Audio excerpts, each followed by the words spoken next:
Sometimes you got to unlearn conventional wisdom in order to be a good investor. And there's a piece of conventional wisdom I'm going to help you unlearn right now.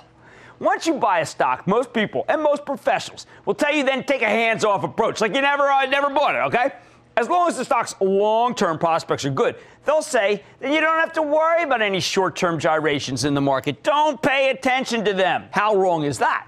In fact, and this is what makes no sense to me at all, they think the way to make the most money is precisely by ignoring any short-term fluctuations in stocks. These gurus will let you take any amount of pain. Any beating the market can deliver. These guys don't care if you are whipped or just jumping out the window.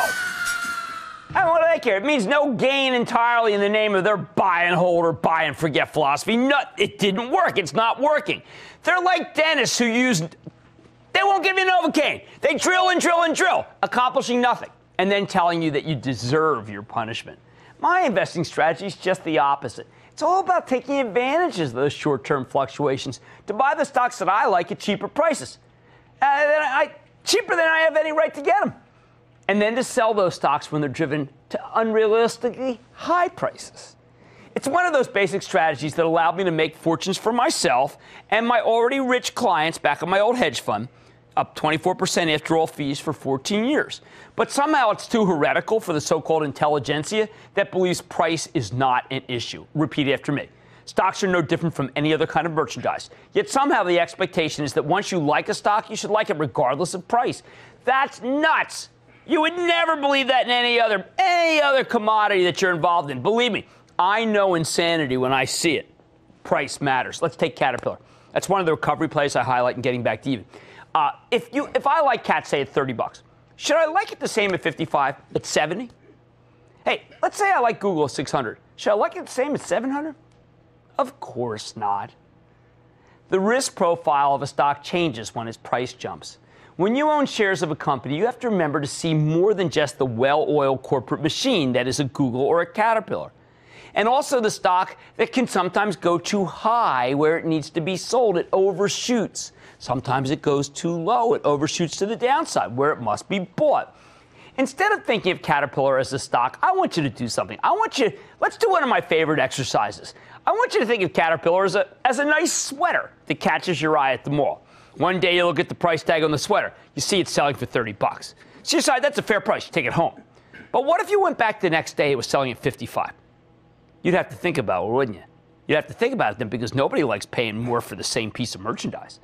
That's the logic we apply to everything, to cars, to houses, to clothing, to television sets, to widgets. But somehow with stocks, we're supposed to suspend that level of rigor and like it at the same price. Who makes this stuff up? That's just plain wrong. Let me tell you, there is one huge difference between shopping for a sweater at Macy's and shopping for a stock. In the market, you get a different price every day. The stock market is Macy's on steroids. Sale today, regular price tomorrow, basement price the day after, and severe markup the day after that.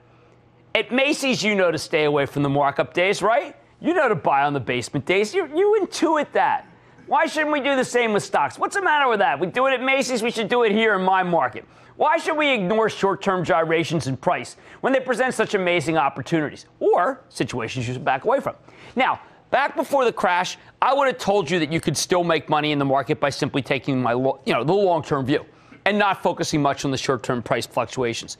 But now I think we all need some trader in our DNA, that's T-R-A-D-E-R kind.